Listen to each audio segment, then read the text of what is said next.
அனைவருக்கும் வணக்கம். நம்ம இந்த வீடியோவில் என்ன பார்க்க போகிறோன்னா 10th ஸ்டாண்டர்டில் காந்திய காலகட்டம் அப்படிங்கிற லெசனில் இருக்கிற இம்பார்ட்டன்ட் ஒன்லைனர் எல்லாமே தொகுத்து நம்ம இந்த வீடியோவில் பார்க்க போகிறோம்ப்பா. வாங்க வீடியோக்குள்ளே போகலாம். ஃபஸ்ட்டு பாருங்கள், மகாத்மா காந்தி தென்னாப்பிரிக்காவிலிருந்து இந்தியா திரும்பிய ஆண்டு எப்பொழுதுன்னு பார்த்தீங்கன்னா 1915 தான் அவங்க தென்னாப்பிரிக்காவிலேருந்து இந்தியா வந்தாங்க. இதுக்கு முன்னாடி அவங்க வந்திருப்பாங்கப்பா, ஆனால் வந்துட்டு திரும்ப போயிருப்பாங்க. ஆனால் பெர்மனண்ட்டாக இங்கே இந்தியாவிலேயே தங்கி இருந்தது எந்த வருஷம்னு பார்த்தீங்கன்னா 1915 அப்புறம் வந்ததுலேருந்து இந்தியாவில் தான் இருந்தாங்க. நெக்ஸ்ட்டு பாருங்கள், காந்தி பிறந்த ஆண்டு எப்பொழுதுன்னு பார்த்தீங்கன்னா 1869 அக்டோபர் 2 தான் பிறந்தாங்க. எங்கன்னு பார்த்தீங்கன்னா குஜராத்தில் போர்பந்தர் அப்படிங்கிற இடத்துல தான் பிறந்தாங்க. காந்தியோட அப்பா பேர் என்னன்னு பார்த்தீங்கன்னா காபா காந்தி, அவங்க அம்மா பேர் புத்தலிபாய். போர்பந்தரில் திவானாகவும் பின்னர் ராஜ்கோட்டின் திவானாகவும் பொறுப்பு வகித்தவங்க யாருன்னு பார்த்தீங்கன்னா காபா காந்தி. அந்த காபா காந்தி காந்தியோட அப்பா. அவங்க எங்கே வேலை பார்த்துருக்காங்கன்னு பாருங்கள், போர்பந்தரில் திவானாகவும் இருந்திருக்காங்க, அதுக்கப்புறம் ராஜ்கோட்டில் திவானாகவும் இருந்திருக்காங்க. நெக்ஸ்ட் பாருங்கள், காந்தி சட்டம் பயிலுவதற்காக இங்கிலாந்திற்கு கடல் பயணம் மேற்கொண்ட ஆண்டு எப்பொழுதுன்னு பார்த்தீங்கன்னா 1888 தான் சட்டம் பயில்றதுக்காக இங்கிலாந்து நாட்டுக்கு சென்றாங்க. நெக்ஸ்ட்டு, காந்தியடிகள் வழக்கறிஞர் பட்டம் பெற்ற பின்பு இந்தியாவிற்கு திரும்பிய ஆண்டு எப்பொழுதுன்னா 1891 ஜூன். அவங்க லா படிப்பை முடிச்சுட்டு இந்தியாவுக்கு எப்போ வந்தாங்கன்னு பார்த்தீங்கன்னா 1891 ஜூனில் வந்தாங்க. காந்தி டர்பனில் இருந்து பிரிட்டோரியாவுக்கு ரயில் பயணம் மேற்கொண்ட போது எந்த ரயில் நிலையத்தில் முதல் வகுப்பிலிருந்து வலுக்கட்டாயமாக வெளியேற்றப்பட்டார்னு பார்த்தீங்கன்னா பீட்டர் மாரிஸ்டர்பர்க் அப்படிங்கிற இடத்துல தான் அவங்கள வலுக்கட்டாயமாக இறக்கி விட்டுருப்பாங்க. நெக்ஸ்ட் பாருங்கள், டிரான்ஸ்வாலில் உள்ள இந்தியர்களின் கூட்டத்தை கூட்டி அவர்கள் தங்களுக்கு குறைகளை உறுதியுடன் வெளிப்படுத்தி களைவதற்கான ஓர் அமைப்பை ஏற்படுத்த வேண்டும் அப்படின்னு அறிவுறுத்தினவங்க யாருன்னு பார்த்தீங்கன்னா காந்தியடிகள். இந்த டிரான்ஸ்வாலிஸ் அப்படிங்கிற இடம் தென்னாப்பிரிக்காவில் இருக்குப்பா. அந்த தென்னாப்பிரிக்காவில் இருக்க இந்தியர்களுக்கு ஒரு கூட்டம் மாதிரி வச்சு அவங்களுக்கு என்னென்ன குறை அப்படிங்கிறத நம்ம கேட்டு அதை நம்ம சரி பண்ணணும் அப்படிங்கிறதுக்காக ஒரு அமைப்பை ஏற்படுத்தணும் அப்படின்னு அறிவுறுத்தினவங்க காந்தியடிகள். டிரான்ஸ்வாலிஸில் வசித்த இந்தியர்களுக்கு தலைவரியாக எத்தனை பவுண்டுகள் செலுத்த வேண்டியது இருந்ததுன்னா 3 பவுண்டுகள். அதாவது தென்னாப்பிரிக்கா குடிமக்கள் இருக்காங்கல்ல, அவங்கள தவிர்த்து இந்தியாவிலேருந்து தென்னாப்பிரிக்காவில் போய் குடிபெயர்ந்திருப்பாங்கல்ல, அவங்க அந்த டிரான்ஸ்வாலிஸ் அப்படிங்கிற இடத்துல இருந்த இந்தியர்கள் அந்த தென்னாப்பிரிக்காவுக்கு தலைவரியாக 3 பவுண்டுகள் செலுத்த வேண்டிய நிலை இருந்தது. காந்தியடிகள் யாருடைய எழுத்துக்களுடன் அறிமுகம் கிடைத்தது? காந்தியடிகள் யாரோட எழுத்துக்களை விரும்பி படித்தாங்க அப்படின்னு பார்த்தீங்கன்னா டால்ஸ்டாய், ஜான் ரஸ்கின், இவங்க 2 பேர் எழுத்தையுமே இவங்க விரும்பி படித்தாங்க. நெக்ஸ்ட் பாருங்கள், கடவுளின் அரசாங்கம் உன்னில் உள்ளது அப்படிங்கிற புக்கு யாரோடதுன்னு பார்த்தீங்கன்னா டால்ஸ்டாய். இதை எப்படி ஞாபகம் வச்சுக்கிறீங்கன்னு பார்த்தீங்கன்னா, நம்ம எல்லாத்துக்கும் டாலாக இருக்கிறது யார்? டாலானா உயர்வா, நம்ம மனசில் எல்லாம் உயர்வான நிலையில் இருக்கிறது யாருன்னு பார்த்தீங்கன்னா கடவுள் தானே. அப்போ அந்த கடவுளின் அரசாங்கம் உன்னில் உள்ளது அப்படிங்கிற புக்கு யார் எழுதுனாங்கன்னா Tolstoy. The kingdom of within you and this last அப்படிங்கிறது அண்டு திஸ் லாஸ்ட் அப்படிங்கிற நூலோட ஆசிரியர் யாருன்னா ஜான் ரஸ்கின். இதை எப்படி ஞாபகம் வச்சுக்கிறீங்கன்னு பார்த்தீங்கன்னா, இந்த ரஸ்க்கு தான் லாஸ்ட் ரஸ்க்கு அப்படின்னு ஞாபகம் வச்சுக்கோங்க. சட்டமறுப்பு இயக்கம் நூலின் ஆசிரியர் யார் அப்படின்னு பார்த்தீங்கன்னா தாரோ. சட்டமறுப்பு இயக்கம் நம்ம எதுக்காக கொண்டு வந்தோம்? வரி கொடுக்க மாட்டோம், அதுக்காக தானே கொண்டு வந்தோம். அப்போ சட்டமறுப்பு இயக்கம்னா ஒரு வரி கொடுக்க மாட்டோம், அதை மறுக்கிறது, அப்போ தரமாட்டோம், தாரோ அப்படின்னு ஞாபகம் வச்சுக்கோங்க. நெக்ஸ்ட் பாருங்கள், காந்திஜி பீனிக்ஸ் குடியிருப்பை நிறுவிய ஆண்டு எப்போன்னா 1905. டால்ஸ்டாய் பால் பண்ணை நிறுவிய ஆண்டு எப்பொழுதுன்னா 1910.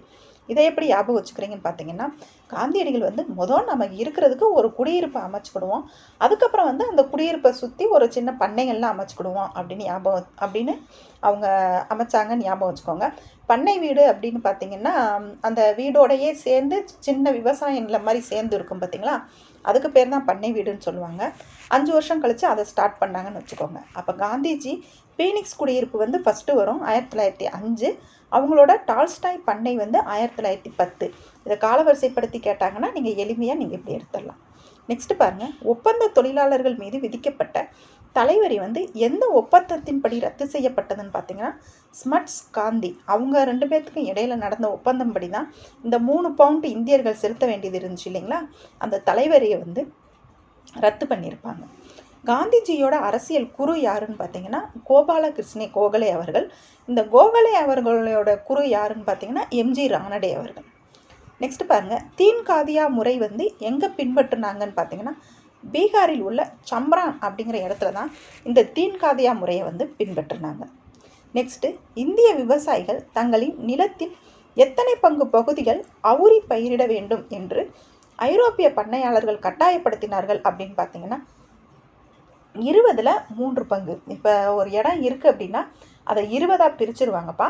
பிரிச்சுட்டு அதில் 3 பங்கு நிலத்தில் வந்து நீங்கள் கட்டாயமாக அவுரியை தான் பயிரிடணும் அப்படின்னு சொல்லி இந்திய விவசாயிகளை ஐரோப்பியர்கள் வந்து கட்டாயப்படுத்தினாங்க.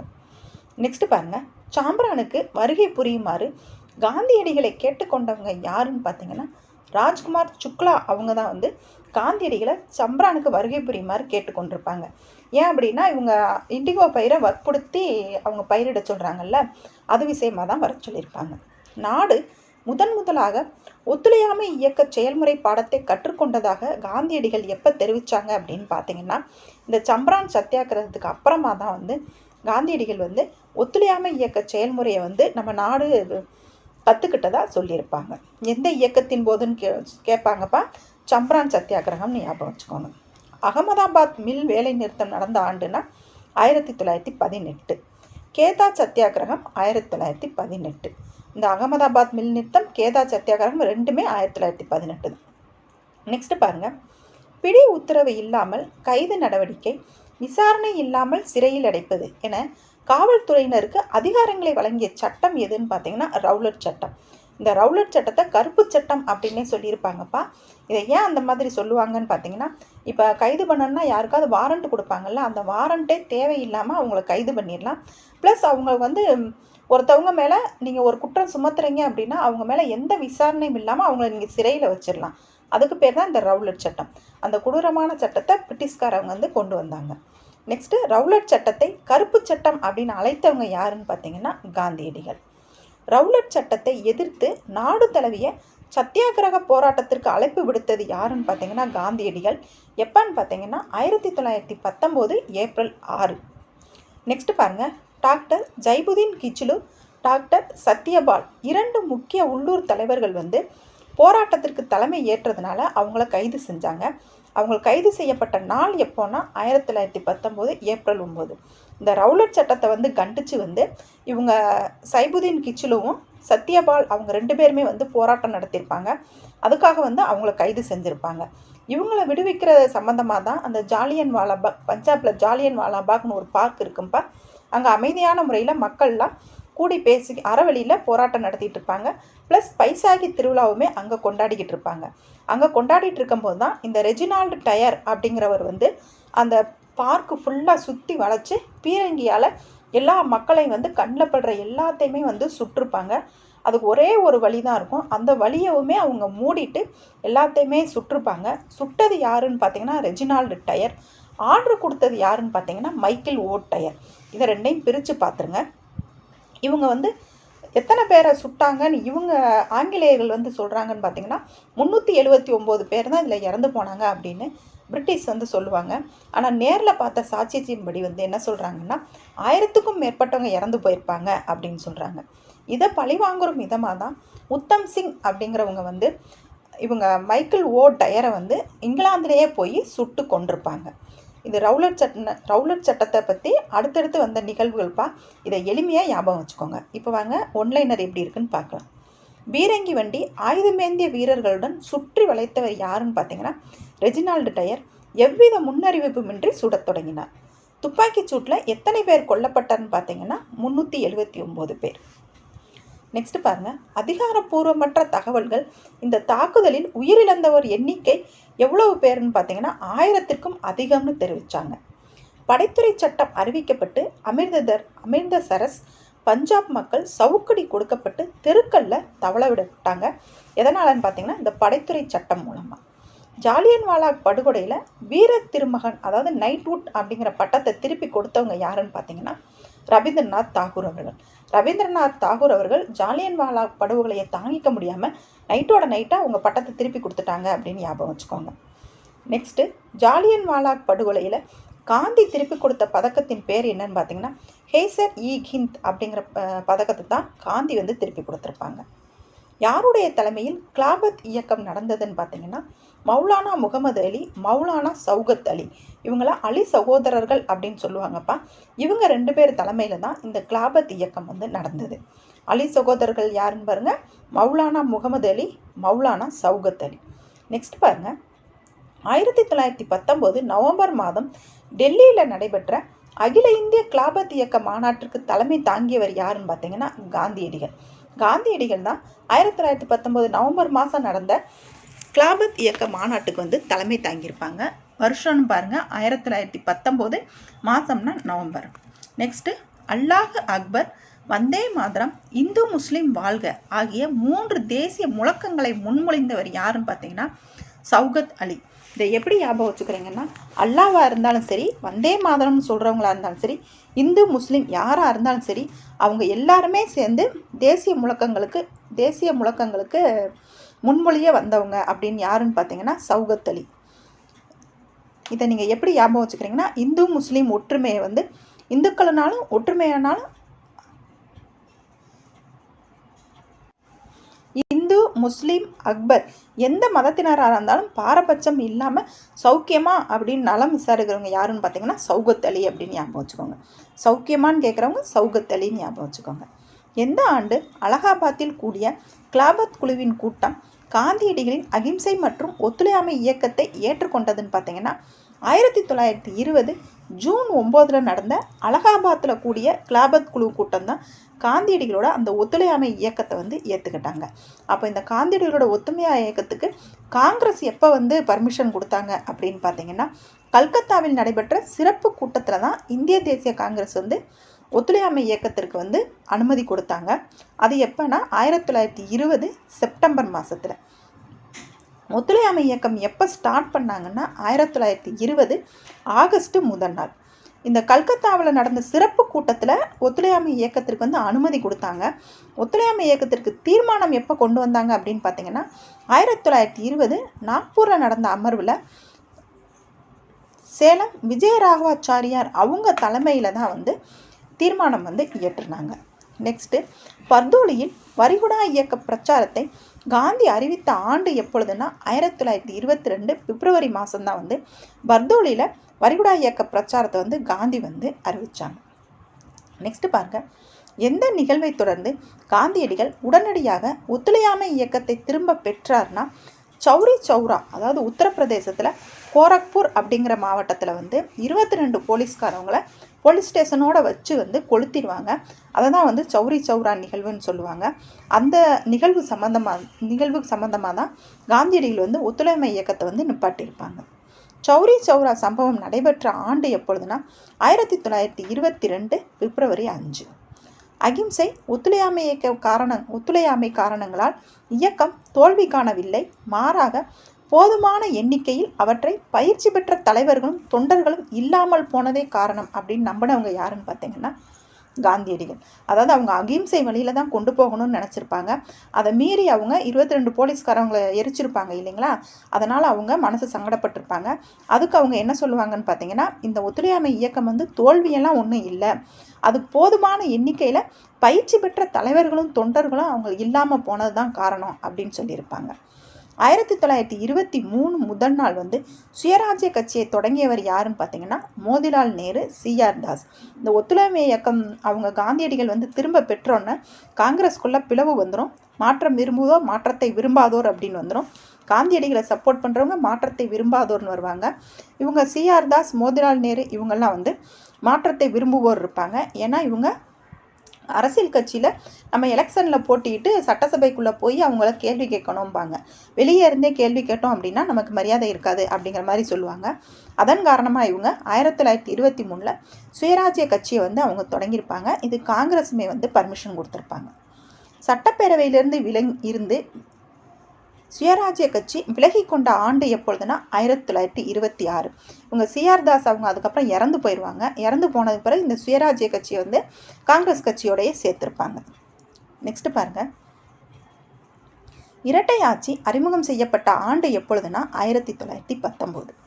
மாகாண அரசின் அதிகாரங்கள் ஒதுக்கப்பட்ட துறைகள், மாற்றப்பட்ட துறைகள் அப்படின்னு சொல்லி 2 வகையாக வந்து பிரித்தாங்க. மாகாணத்துக்கு சுயாட்சி எப்போ அறிவிச்சாங்கன்னா 1935. இதை நல்லா ஞாபகம் வச்சுக்கோங்கப்பா. மாகாணங்களுக்கு வந்து இரட்டை ஆட்சி எப்போ கொடுத்தாங்கன்னா 1919. அதில் வந்து அவங்க என்ன சொல்லியிருப்பாங்க அப்படின்னு பார்த்தீங்கன்னா, ஒதுக்கப்பட்ட துறைகள், மாற்றப்பட்ட துறைகள் அப்படின்னு சொல்லிட்டு 2ஆக பிரிச்சிருப்பாங்க. ஆனால் மாகாணங்களுக்கு சுயாட்சி எப்போ கொடுத்தாங்கன்னா 1935. சௌரி சௌரா நிகழ்விற்கு பிறகு ஆர்வலர்களும் மக்களும் அகிம்சை போராட்டம் குறித்த பயிற்சியை மேற்கொள்ள வேண்டும் அப்படின்னு உணர்ந்தவங்க யாருன்னு பார்த்தீங்கன்னா காந்தியடிகள் தான். நெக்ஸ்ட்டு, உங்கள் மாவட்டங்களுக்கு செல்லுங்கள், கதர், இந்து முஸ்லிம் ஒற்றுமை, தீண்டாமை ஒழிப்பு ஆகியவை பற்றிய செய்திகளை பரப்புங்கள், இளைஞர்களை ஒன்று திரட்டி அவர்களை சுயராஜ்யத்தின் உண்மையான வீரர்களாக உருமாற்றுங்கள்னு கூறினது யாருன்னு பார்த்தீங்கன்னா காந்தியடிகள் தான். அதாவது இளைஞர்களை சுயராஜ்யத்தின் உண்மையான வீரராக உருமாற்றுங்கள் அப்படிங்கிற கூற்றை கூறினது யாருன்னு கேட்டுருவாங்க, அவங்க காந்தியடிகள். நெக்ஸ்ட் பாருங்க, இந்திய அரசியல் சாசன சீர்திருத்தங்களுக்கான இந்திய சட்டப்பூர்வ ஆணையத்தை நியமிப்பதாக ஆங்கில அரசு அறிவித்த நாள் எப்பொழுதுனா 1927 நவம்பர் 8 தான் வந்து இவங்க சட்டப்பூர்வமாக ஒரு ஆணையம் நியமிப்பதாக ஆங்கில அரசு அறிவிச்சிருப்பாங்க.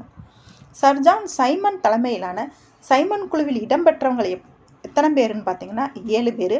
1919 வந்து இவங்க மாண்டேக செம்ஸ்போர்ட் சீர்திருத்த சட்டம் கொண்டு வந்திருப்பாங்கல்ல. அப்படி கொண்டு வரும்போது அடுத்து 10 வருஷம் கழித்து வந்து அந்த சட்டம் எந்த மாதிரி மக்கள்கிட்ட போய் சேர்ந்துருக்கு அப்படின்னு நம்ம ஆய்வு பண்ணுவோம் அப்படிங்கிறதுக்காக சொல்லுவாங்க. அதை ஆய்வு பண்ணுறதுக்காக அமைச்ச கமிட்டி தான் இவங்க சர்ஜான் தலைமையிலான சைமன் குழு. இது வந்து 1929க்கு பதில் 2 வருஷத்துக்கு முன்னாடியே வந்து இவங்க வந்திருப்பாங்க. அதில் எவ்வளோ உறுப்பினர்கள் இருப்பாங்கன்னு பார்த்தீங்கன்னா 7 உறுப்பினர்கள். அதில் நம்ம இந்தியர்களோட சட்டம் வந்து எப்படி இருக்குது அப்படின்னு கேட்குறதுக்கு வந்ததில் ஒரு இந்தியர்களோட அதில் இல்லை அப்படின்னு சொல்லிட்டு எல்லாருமே வந்து அந்த சைமன் குழுவை வந்து புறக்கணிப்பாங்க. அதில் தான் வந்து என்ன வசனம் சொல்லியிருப்பாங்கன்னா, சைமனே திரும்பிப்போ அப்படிங்கிறது தான் ஆர்ப்பாட்டத்தில் மிக முக்கியமான கோஷமாக இருந்துச்சு. அப்படி சொல்லும்போது அந்த போராட்டத்தில் மிகவும் மோசமான வகையில் காயமடைந்து உயிரிழந்தவங்க யார் அப்படின்னு பார்த்தீங்கன்னா லாலா லஜபதி ராய். இந்த லாலா லஜபதி ராய் வந்து மோசமாக காயமடைந்து இறந்து போயிருப்பாங்க. இதுக்கு பழிவாங்கும் விதமாக தான் பகத்சிங் வந்து தீவிரவாதியாக வந்து உருவெடுத்திருப்பாங்க. நெக்ஸ்ட் பாருங்கள், இந்தியாவிற்கு அரசியல் சாசனம் உருவாக்க அனைத்து கட்சி மாநாடு நடைபெற்ற ஆண்டு எப்பொழுதுனா 1928. 1924 வகுப்புவாத அரசியலில் ஈடுபட்டு இந்துக்கள் முஸ்லிம்களின் இதயங்களை ஈர்க்கும் வகையில் காந்தி எத்தனை நாள் உண்ணாவிரதத்தை மேற்கொண்டார்னா 21 நாட்கள். அரசியல் சாசன வரைவு திட்டம் வகுக்க யாருடைய தலைமையிலான கமிட்டி அமைக்கப்பட்டதுன்னா மோதிலால் நேரு அவர்கள் தலைமையிலான தான் கமிட்டி அமைச்சாங்க. அந்த கமிட்டியோட அறிக்கை என்ன சொன்னாங்கன்னா நேரு அறிக்கை அப்படின்னு சொன்னாங்க. இதுக்கு பதிலாக வந்து முகமது அலி ஜின்னா அவர்களும் 14 அம்ச திட்ட கோரிக்கையுமே கொடுத்துருப்பாங்க. மத்திய சட்டப்பேரவையில் இடஒதுக்கீடு வழங்குவது குறித்து சட்ட திருத்தத்தை கொண்டு வந்தவங்க யாருன்னு பார்த்தீங்கன்னா முகமது அலி ஜின்னா. 1/3 இடங்கள் முஸ்லிம்களுக்கு ஒதுக்கப்பட வேண்டும் அப்படின்னு சொன்னவங்க யாருன்னு பார்த்தீங்கன்னா முகமது அலி ஜின்னா அவர்கள். 14 அம்ச தீர்மானத்தை முன்மொழிந்தவர் யாருன்னு பார்த்தீங்கன்னா முகமது அலி ஜின்னா.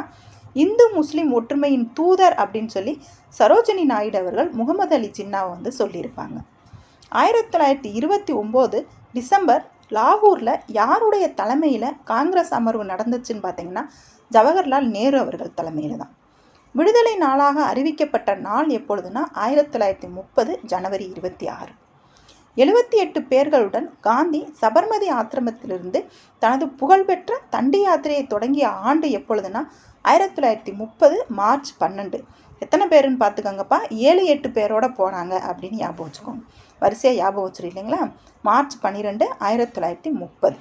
நெக்ஸ்ட்டு பாருங்கள், காந்தி தனது 61 வயதில் 24 நாட்கள் 241 மைல் தொலைவை யாத்திரையாக நடந்து சென்று தண்டி கடற்கரை அடைந்தார். எப்போ அடைஞ்சாங்கன்னா 1930 ஏப்ரல் 5 சாயங்காலம் வந்து அந்த தண்டி கடற்கரை அடைஞ்சிருப்பாங்க. உப்பை எடுத்ததுன்னு பார்த்தீங்கன்னா ஏப்ரல் 6 தான் எடுத்திருப்பாங்க. அவங்களுக்கு எத்தனை வயசுனா 61 வயசு. எத்தனை நாட்கள் போனாங்கன்னா 24 நாட்கள். எத்தனை மைல் தொலைவுனா 241 மைல் தொலைவு. நெக்ஸ்ட்டு, தமிழ்நாட்டில் திருச்சிராப்பள்ளியிலிருந்து வேதாரண்யம் வரை யாத்திரை மேற்கொண்டவர் யாருன்னு பார்த்தீங்கன்னா சி ராஜாஜி அவர்கள். வடமேற்கு எல்லை மாகாணத்தில் சத்தியாகிரக இயக்கத்திற்கு தலைமை ஏற்றவர் யாருன்னு பார்த்தீங்கன்னா கான் அப்துல் காபர் கான் அவர்கள். செஞ்சட்டைகள் என்றழைக்கப்பட்ட குடை கிட் மக்கர் இயக்கத்தை நடத்தியவர் யாருன்னா கான் அப்துல் காபர் கான். நெக்ஸ்ட்டு, ஆங்கிலேயர்கள் முதலாவது வனச்சட்டத்தை நிறைவேற்றிய ஆண்டு எப்பொழுதுனா 1865 வந்து இவங்க வனச்சட்டத்தை வந்து ஆங்கிலேயர்கள் நிறைவேற்றிருப்பாங்க. இதுதான் முதலாவது வனச்சட்டம்னு சொல்லுவாங்க. இயர்ஸ் கவனமாக பார்த்துக்கோங்கப்பா, இது கொஸ்டின் கேட்பாங்க. 1865. 5 மணிக்கெல்லாம் எந்திரிச்சு வனத்துக்கு வேலைக்கு போயிடணும்னு ஞாபகம் வச்சுக்கோங்க. எந்த ஆண்டு இந்திய வனங்கள் சட்டத்தின்படி வனங்களின் உரிமை அரசிடம் இருந்ததுன்னு பார்த்தீங்கன்னா 1878 கொண்டு வந்த இந்திய வனச்சட்டத்தின்படி தான் வனங்களின் உரிமை வந்து அரசிடம் இருந்தது. பழங்குடியினர் பயன்படுத்த தடை செய்யப்பட்டது எதுன்னு பார்த்தீங்கன்னா சுழற்சி முறை விவசாயம். அந்த சுழற்சி முறை விவசாயம் வந்து பழங்குடியினர் பண்ணுவாங்கள்ல, அதை வந்து ஆங்கிலேயர்கள் வந்து தடை செஞ்சாங்க. நெக்ஸ்ட் பாருங்க, பழங்குடியினர் தொடங்கிய தொடர் ஆர்ப்பாட்டங்களுக்கு மிக முக்கிய ஆதாரமாக ராம்பாவ் அப்படிங்கிற இடம் வந்து ஆந்திராவில் இருக்கும்பா.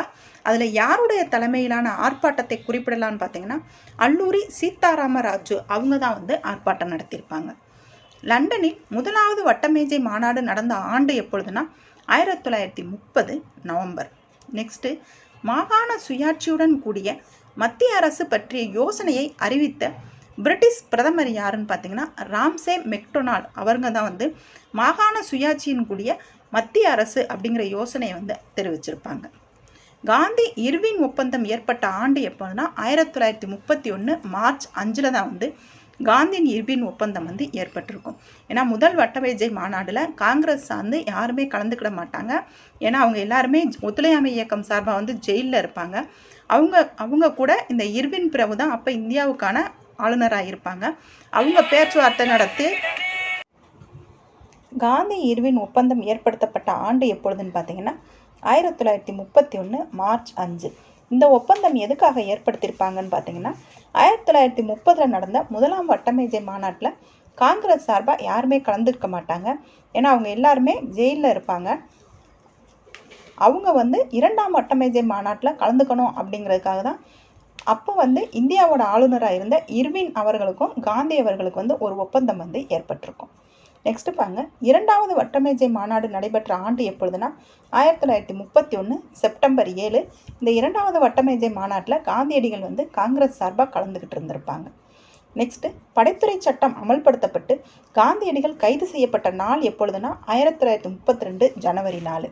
இந்த 1931 இரண்டாம் வட்டமேஜை மாநாட்டில் வந்து வகுப்புவாரி பிரதிநிதித்துவத்தை அம்பேத்கர் வந்து கேட்டிருப்பாங்க. அதுக்கு ராம்சே மெக்டொனால்ட் அவர்கள் சரின்னு சொல்லியிருப்பாங்க. இவங்க வகுப்புவாரி பிரதிநிதித்துவம் வந்தால் நாடு வந்து 2ஆக பிரிஞ்சிரும் அப்படிங்கிறதுக்காக காந்தியடிகள் வந்து அதை எதிர்த்திருப்பாங்க. அதனால எந்த முடிவும் எட்டப்படாமையே இரண்டாம் வட்டமேஜை மாநாடு முடிஞ்சிருக்கும். இவங்க முடிஞ்ச கையோட இவங்க வெளியே வந்து காங்கிரஸ் சார்பாக ஏதாவது போராட்டம் அறிவிப்பாங்க அப்படின்னு சொல்லி ஆங்கில அரசு என்ன செய்வாங்கன்னா படைத்துறை சட்டத்தை வந்து அமல்படுத்தி காங்கிரஸ் தலைவர்கள் எல்லாத்தையுமே வந்து கைது பண்ணியிருப்பாங்க. அதன் சார்பாக தான் காந்தியடிகள் வந்து 1932 ஜனவரி 4 வந்து கைது பண்ணியிருப்பாங்க. மூன்றாவது வட்டமேஜை மாநாடு 1932 நவம்பர் 17 டிசம்பர் 24 வரைக்கும் நடந்திருக்கும். இந்த மூன்றாவது வட்டமேஜை மாநாடுலையும் காங்கிரஸ் சார்பாக யாரும் கலந்துக்கிட மாட்டாங்க. நெக்ஸ்ட் பாருங்க, ராம்சே மெக்டொனால்ட் வகுப்பு வாரி ஒதுக்கீட்டை அறிவித்த ஆண்டு எப்பொழுதுனா 1932 ஆகஸ்ட் 16. நெக்ஸ்ட் பாருங்க, ஒடுக்கப்பட்ட வகுப்பினரை சிறுபான்மையினர் பட்டியலில் சேர்ப்பதை எதிர்த்தவர் யாருன்னு பார்த்தீங்கன்னா காந்தியடிகள். காந்தி ஒதுக்கப்பட்ட மக்களுக்கு தனி தொகுதிகள் ஒதுக்கீடுக்கு எதிராக சாகும் வரை உண்ணாவிரதம் இருக்கும் போராட்டத்தை தொடங்கிய ஆண்டு எப்பொழுதுனா 1932 செப்டம்பர் 20. அதாவது இவங்க ஒடுக்கப்பட்ட வகுப்பினர் வந்து சிறுபான்மையினருக்கு வந்து ராம்சே மெக்டொனால்ட் அவர்கள் வகுப்பு வாரி இடஒதுக்கீடு வந்து 1932 ஆகஸ்ட் 16 வந்து அறிவிச்சிருவாங்க. அதை எதிர்த்து காந்தியடிகள் வந்து சாகுமுறை உண்ணாவிரதம் வந்து இருப்பாங்க. 1932 செப்டம்பர் 20 வந்து உண்ணாவிரதம் அறிவிச்சிருவாங்க. ஏன் அப்படின்னா சமூகம் வந்து பிரிஞ்சு போயிடும் அப்படின்னு நினைப்பாங்க. நெக்ஸ்ட்டு இதுக்கு வந்து என்ன செய்வாங்கன்னா தீவிர பேச்சுவார்த்தைகளுக்கு பிறகு காந்தியடிகள் மற்றும் அம்பேத்கர் இடையே ஒப்பந்தம் வந்து நடைபெற்றது. இதை தான் வந்து பூனா ஒப்பந்தம் அப்படின்னு சொல்லுவாங்க. ஏன்னா அம்பேத்கர் அவர்கள் வந்து வகுப்புவாரி இடஒதுக்கீடை ஆதரிப்பாங்க, காந்தியடிகள் எதிர்ப்பாங்க. அவங்க 2 பேருமே முரணாக இருக்கிறதுனால அவங்க 2 சமாதானமாக போகிறதுக்காக தான் இந்த பூனா ஒப்பந்தம் வந்து கொடுத்துருப்பாங்க. அதுக்கு பதிலாக அவங்க என்ன சொல்லியிருப்பாங்கன்னா, வகுப்பு வாரி இடஒதுக்கீடுக்கு பதிலாக தொகுதிகளை வந்து இன்க்ரீஸ் பண்ணி கொடுத்துருப்பாங்க.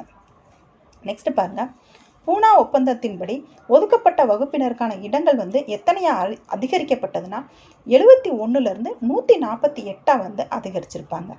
பூனா ஒப்பந்தப்படி மத்திய சட்டப்பேரவையில் ஒதுக்கப்பட்ட இடங்கள் எவ்வளவுனா 18%. ஹரிஜனங்களுக்கான பயணம் என்ற நாடு தழுவிய பயணத்தை காந்தி எப்போ மேற்கொண்டாங்க அப்படின்னு பார்த்தீங்கன்னா, இந்த வகுப்பு வாரி இடஒதுக்கீடுக்கும் அம்பேத்கர் அவர்களுக்கும் பூனா ஒப்பந்தம் போட்டிருக்கோம்ல, அதில் அம்பேத்கர் அவர்கள் காந்தியடிகளுக்கு சொல்லியிருப்பாங்க, நீங்கள் ஹரிஜன மக்கள்லாம் எவ்வளோ பாதிக்கப்படுறாங்க அப்படிங்கிறத நீங்கள் பாருங்கள் அப்படின்னு சொல்லியிருக்கிறதுனால அவங்க அதுக்கப்புறம் காங்கிரஸ் கட்சியிலேருந்து கொஞ்சம் விலகி வந்து அந்த ஹரிஜன மக்கள்லாம் எந்த மாதிரி இருக்காங்கன்னு பார்க்குறதுக்காக நாடு தழுவிய சுற்றுப்பயணத்தை மேற்கொண்டிருப்பாங்க. அதன் அடிப்படையில் அவங்க ஹரிஜன சேவா சங்கம் அப்படிங்கிறதையும் அமைச்சிருப்பாங்க. நெக்ஸ்ட் பாருங்க, ஹரிஜன சேவா சங்கத்தை அமைத்து சமூகத்தில் உள்ள பாரபட்சங்களை முழுமையாக அகற்றுவதற்கு பணியாற்றி தொடங்கியவர் யாருன்னு பார்த்தீங்கன்னா காந்தியடிகள். கோவில் நுழைவு நாள் அனுசரிக்கப்பட்டது எப்பொழுதுனா 1933 ஜனவரி 8 தான் வந்து கோவில் நுழைவு நாள் வந்து அனுசரிக்கப்பட்டது. 1920 அக்டோபரில் இந்திய பொதுவுடைமை கட்சி, அதாவது சிபிஐன்னு சொல்லுவாங்கள்ல, கம்யூனிஸ்ட் கட்சி, அதை எங்கே தொடங்கினாங்கன்னு பார்த்தீங்கன்னா உஸ்பெகிஸ்தானில் தாஸ்கன் அப்படிங்கிற இடத்துல தான் வந்து இதை தொடங்கியிருப்பாங்க.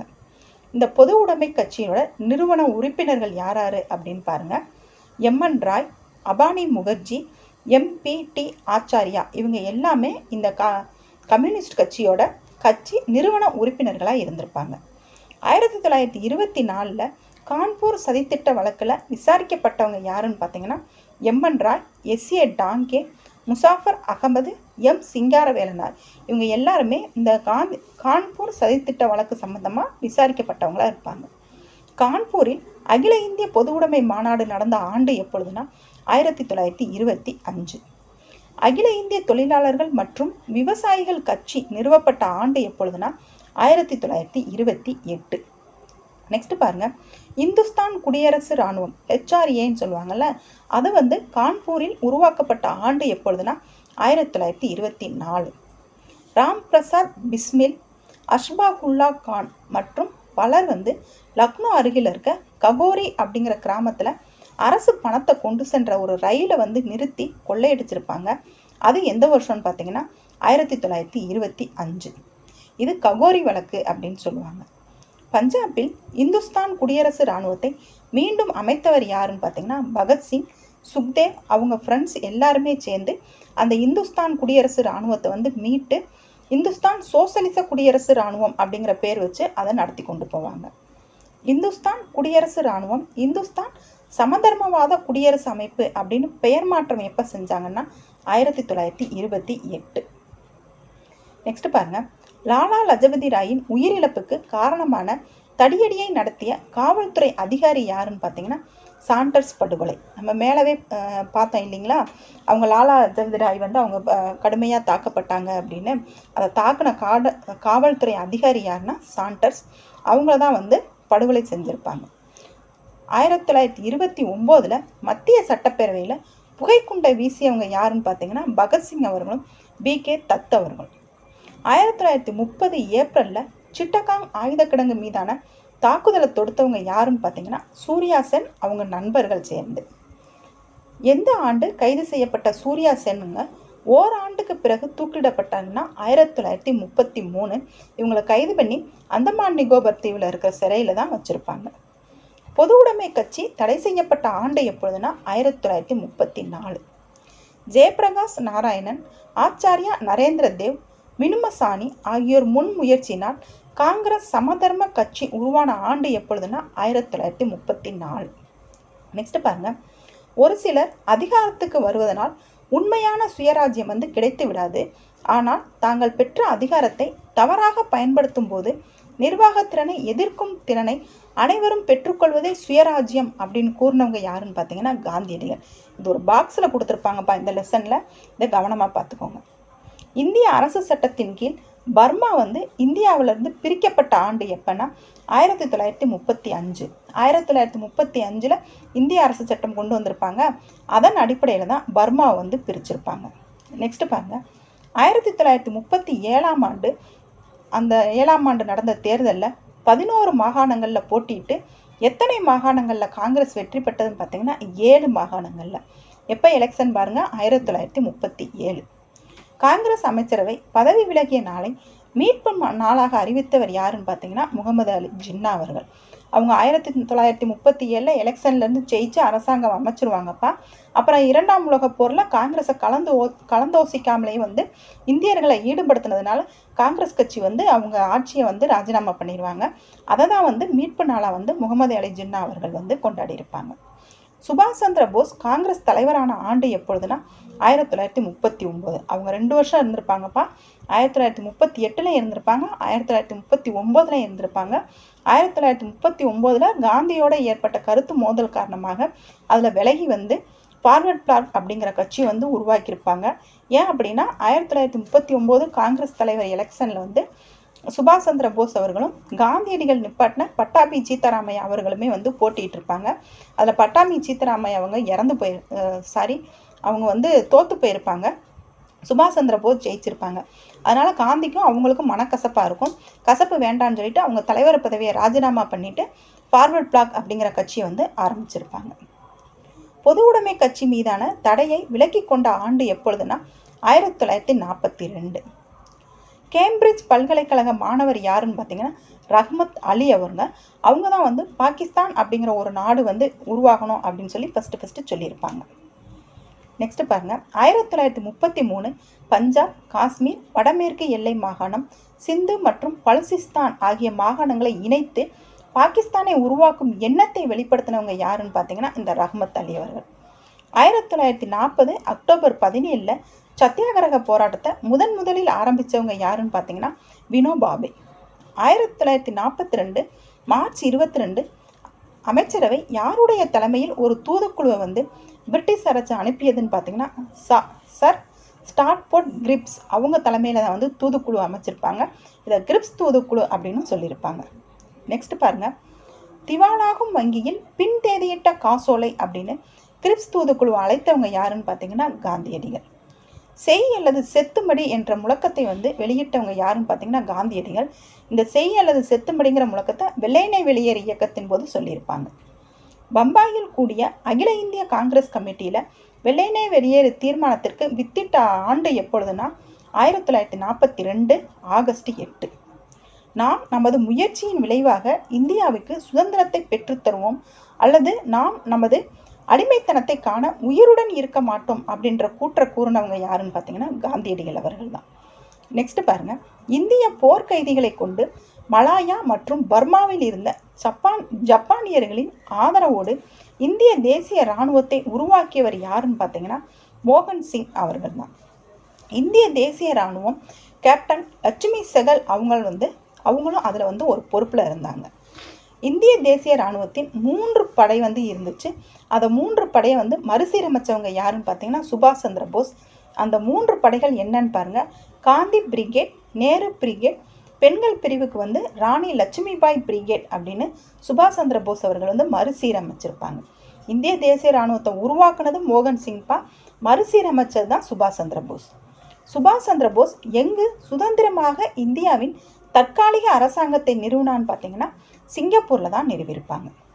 தில்லிக்கு புறப்படு, தில்லி சலோ அப்படிங்கிற முழக்கத்தை வெளியிட்டவங்க யாருன்னு பார்த்தீங்கன்னா சுபாஷ் சந்திர போஸ் அவர்கள் தான்.